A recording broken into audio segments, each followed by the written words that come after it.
Hey Gramps, what can you tell us whippersnappers about what you're old enough to remember? You see, child. Back in my day, the national anthem would be playing when the channel stopped broadcasting on the telebox. Then came all that TV snow. It is now safe to turn off your computer, was a notice we had to wait for. That's because back in my day we had physical things running in circles thousands of times per second like wheels on an automobile. Smoking or non, the left side would be puff-puff passing, and the right side would be enjoying the establishment. Party line on the home phone and occasionally listening in on the neighbors' calls. Having a whole computer room. That their magic box went from past the windows to the floors. Blockbuster. Had to let everyone at the store know what I like to watch in private. The OJ trial. About a guy who used to throw around the old pigskin, but went cuckoo in the California heat. Apparently the boy made a comeback, already got 1 million followers on Elon's Twitter bug. Picking up the phone, dialing 0, and talking to a live operator. Back then our phone numbers had letters. Best era of prank calling ever. Miss Cleo commercials. Mama sure had things magically appearing inside of me late at night. Having to put the TV on channel 3, sometimes channel 2, to play a video game. OL giving you discs for 1,000 hours of free internet. Saw the Challenger explode live on TV. Either kindergarten or first grade. Rip them spacewalkers. Inspired millions. 9/11. Another tragic time. When you had to wait till after 9 p.m. to make cell calls. Needed to wait for the cell tower signals to overlap so the cost was cheaper. Floppy disks. They were the size of a Post-it, and one iPhone could literally hold 10 million digital versions. God bless technology. The Berlin Wall coming down. The boy Gorbachev finally went down. JFK being elected president. Peace for all. Oklahoma City bombing. Off that Maine even looked like a psycho. The moon landing was out of this world, even though it was just one small step for mankind. I was only 5 years old, living in the limelight. Rotary phones, kids riding bikes without helmets, pagers. You don't know what hanging up on someone angrily is unless you did it on a big phone with a 2 pounds booty receiver on it.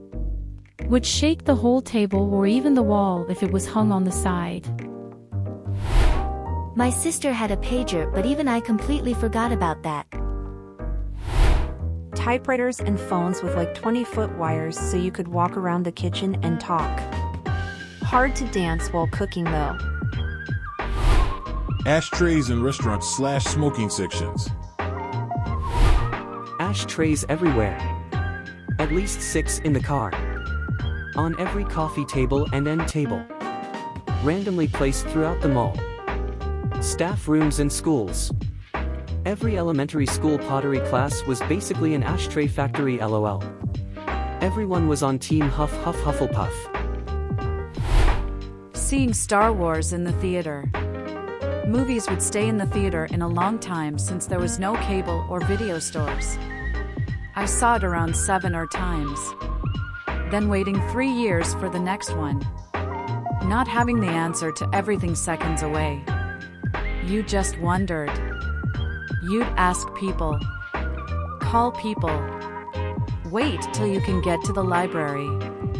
Sometimes you just made up a theory why something was the way it was. Atlases. No GPS. No robot voice telling you how far till your exit. You had to write down the directions or have a co-pilot who can read a map. Or you'd pull over and ask directions and hope the person wasn't a psycho leading you astray. McDonald's foam clamshells containers and McDonald Playland cookies. Pull tabs on soda cans. The birth of the arcade. $5 in the arcade was a good day. To your second point, people got reputations for knowing the answers to specific types of questions, so if you wanted the answer to a question about a TV show, you called Henry, but if you had a question about hockey you called John. And if you wanted to know why the keys on a typewriter were in such a crazy order, you went to the public library. Putting a dime in a payphone. Could talk to whoever you wanted, all for just one silver coin. Video games where you couldn't save your progress. You had to dedicate pretty much your entire day to beating the game, and lots of times the system would just freeze randomly and you had to start over. And yet, as old as it is, Mega Man's password system was essentially a saved game feature. If I recall correctly, OG Zelda had a save feature. Slapping the TV or moving the antenna so you get a signal. Always had to hit it hard enough to jiggle it. Heck, even car CD/tape players needed a good smacking to work. It was annoying when you approach the antenna because your body causes the channel to come in perfectly. Then you have to make a guess and step back, only to see you made it worse. Watergate. Also that Croc Nixon could rule some more. A summer of Watergate hearings on TV. I'll never forget all those green tables. The connection between a cassette tape and a pencil. And it was never very good unless you angled the pencil. But big pens worked.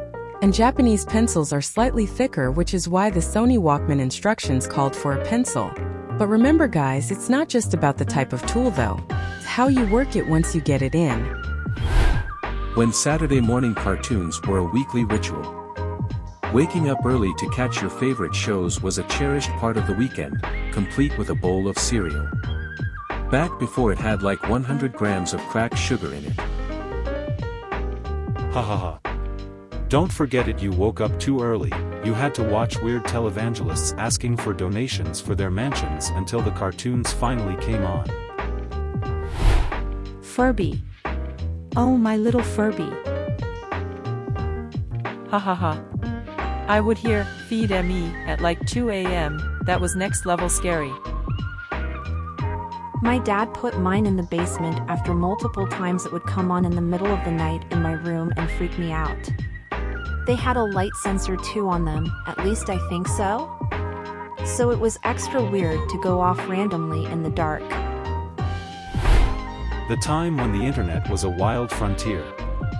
Everything was all www. ABCXYZ. Even had to ask Senor Jeeves for help. AOL had that www button that led to a blank screen. Now what? And there was a chat room for NYC that had the same 20 to 40 people in it every day. We'd meet in person. Weird times. 10-cent candy bars. Buying a brown lunch bag full of candy for $1 before going on vacation. Oh man. All the diabetes a boy could ever hope for. Empty St. Helens eruption. Everyone could see it from Seattle back in the 80s. Even Bill Gates. Same. Lived in Western Washington at the time and it was a big deal. When I was older, we went on a field trip to where the mud flow down the mountain decimated the flora and fauna. There were these hillocks that were untouched, and at the base of them, you could see how high the flow got because of where the damage ended. It looked like a cracked, dry desert back then. John Lennon being forced to go bye-bye. Barely, but I do remember it. VHS, those projectors where you would put a sheet down and it would reflect it onto the wall. Life without internet. God, when the teacher brought out the overhead projector and clear pages, you knew it was gonna be a garbage time. Coming home when the streetlights came on. Before that, we'd be running around outside anywhere and everywhere because anything was better than staring at the walls at home. The era when MTV actually played music videos.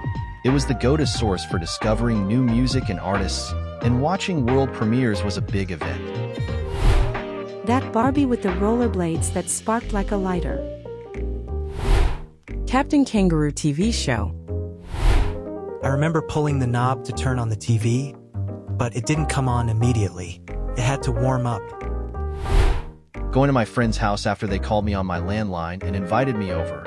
Walking the whole way that was probably a mile or two, rang his doorbell. He had music on so he didn't hear me. I waited a while. I eventually walked all the way home and called him on my landline to tell him he needed to answer his door, and then I walked all the way back. I'm old enough to forget. Oh man, these old gams need to rest.